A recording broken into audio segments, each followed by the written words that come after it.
વડોદરા જિલ્લાના ડભોઈ વિસ્તારમાં નીલકંઠ બેન્ક્વેટમાં દિયા ફાઉન્ડેશન અને દિયા મેકઓવર દ્વારા બ્યુટી સેમિનારનું આયોજન કરવામાં આવ્યું.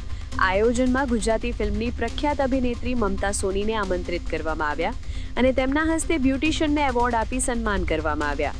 જે આયોજન જ્યોતિબેન પટેલ અને પૂજા ચૌહાણ દ્વારા કરવામાં આવ્યું તથા મહિલાઓને આગળ લાવવા માટે આવા અનેક પ્રકારના કાર્યક્રમોનું આયોજન કરવામાં આવે છે, જેમાં મેકઅપના એવોર્ડ શો રાખવામાં આવ્યા. આયોજનમાં વિશ્વગુરુ માસ્ટર પંકજ, સોમનાથથી આવેલ પ્રોફેશનલ મેકઅપ આર્ટિસ્ટ મયુરીબેન અને હેર આર્ટિસ્ટ હિના દેવમુરારી દ્વારા મેકઅપ અને હેરસ્ટાઇલ બતાવવામાં આવી તથા બહેનોને સંપૂર્ણ માહિતી આપવામાં આવી. આયોજનમાં 350 કરતાં વધુ બહેનોએ ભાગ લીધો હતો.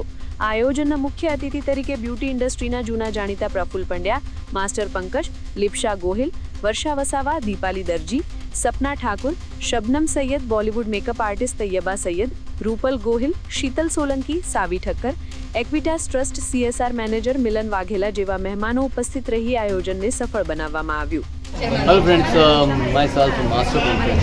लोग मुझे गुजरात गुरु से जानते हैं और यहाँ पे दिव्या फाउंडेशन का एक बहुत ही अच्छा प्रोग्राम था जिसमें ममता सोनी जी ने ब्यूटिशियनों को मोटिवेट किया और उनको अवार्ड शो से भी नवाजा.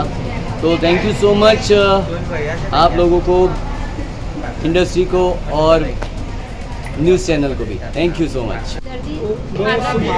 મેકઅપ આર્ટિસ્ટ હું આવી છું મમતા સોનીના એવોર્ડમાં, દિયા મેકઅપ વોર્ડમાં જે મને એવોર્ડ કરવામાં આવી છે. Thank you Jyotiben. જય માતાજી. મારું નામ ચાંદની માસી છે.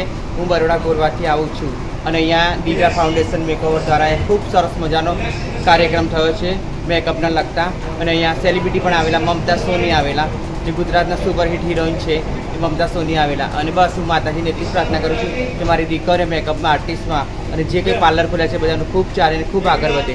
જય માતાજી. જય ભરત પટેલ. આજે 14/9/2025ના રોજ અહીં નીલકંઠ હોટલની અંદર દિયા ફાઉન્ડેશન દ્વારા એક સરસ મજાનું બહેનોનું આયોજન થયું છે.